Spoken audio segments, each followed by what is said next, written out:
Hello friend, इथं आपण करणार आहे गॅस चालू. त्याच्यावर ठेवणार आहे तवा. तवा थोडासा गरम होण्यासाठी ठेवलेला आहे. इथे घेतलेली आहे आंबाडीची भाजी घेतलेली आहे. 2 ते 3 पाण्याने धुतलेली स्वच्छ. पावसाळ्यात खूप माती असते तर खूप वेळा धुतलेली आहे. आता आपण ते भाजण्यासाठी टाकणार आहे आंबाडीची भाजी. तवा गरम होत आहे तवर आपण कांदे चिरून घेऊया. 2 ते 3 आंबाडीच्या भाजीला लागणारा फोडणीसाठी. छान असा तवा तापलेला आहे. आता आंबाड्या आपण टाकून घेऊया.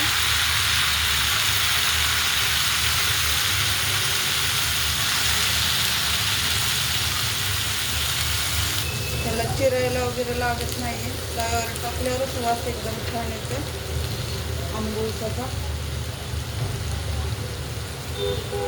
थोडंसं पाणी राहिलं तर चालतंय. फक्त आपल्याला थोडीशी खालीवर करून घ्यायची गरम तव्यामध्ये आणि परत एकदा धुवायची आहे. म्हणजे त्याचा आंबटपणा निघून जाईल, जास्त आंबट होणार नाही. आता वरची बाजू आपण खाली करूया. पूर्ण पाहून घ्या. त्या प्रकारे अशी आंबाडीची भाजी तयार झालेली आहे. म्हणजे भाजून त्याला लसूण खूप आणि मिरची घ्यायची आणि कांदा पण खूप लागतो. असे 2 कांदे चिरलेले मोठे बारीक. ह्या पद्धतीची आपली भाजी शिजायला लागली आधी कच्ची. आता ही गार पाण्यात आपण टाकायची. पूर्ण पिवळी झालेली आहे पाहून घ्या. थोडीशी मध्ये मध्ये हिरवी आहे ती पण आपण शिजवून घ्यायची छान.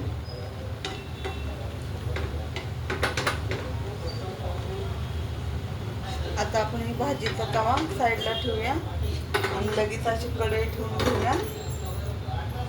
भाजी सगळी काढून घेतली. आता थोडंसं गार पाणी ओतून ठेवूया आपला कांदा भाजतो.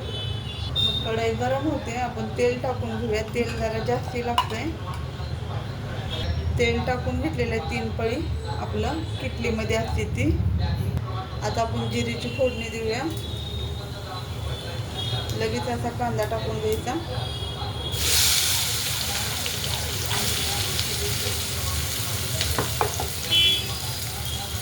कांदा घेतलेला आहे टाकून तेलामध्ये आणि जिरेमध्ये आपण एकदा ढवळून घेऊया. आपण त्या प्रकारे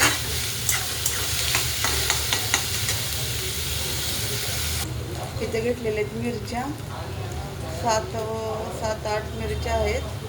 इथं भरपूर असा लसूण घेतलेला आहे. आता हे दोन्ही एकत्र आपल्याला बारीक करायचं आहे. लसूण आणि मिरची बारीक केलेली ह्या प्रकारे आबडधोबड थोडीशी. आता कांदा थोडासा आपला भाजत आलेला आहे त्यावरच आपण मिरची आणि लसूण टाकूया. म्हणजे आपलं ते पण तळून निघेल दोन्ही एकत्र. आता जेवढं लागतं तेवढं मीठ टाकूया म्हणजे ठसका उठणार नाही. एकजीव करूया.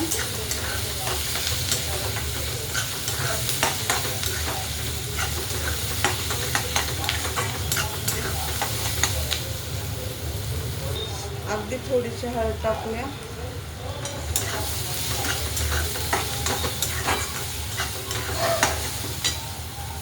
छान असं तळतंय आपली मिरची आणि कांदा.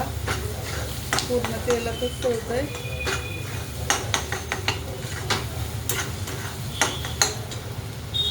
तेल जरा भरपूर लागतं.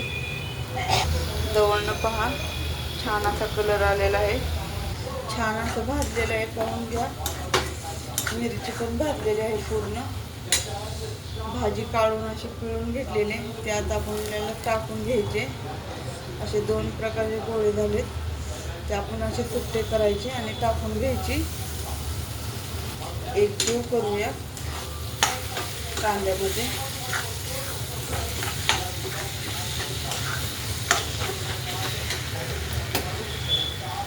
बघा ह्या प्रकारे भाजी दिसते.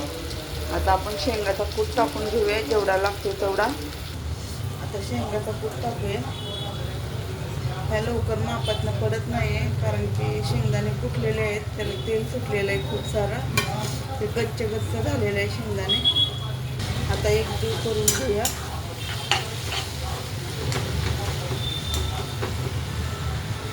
इथे छान अशी बाजरीची भाकर टाकलेली आहे भाजीसोबत खाण्यासाठी.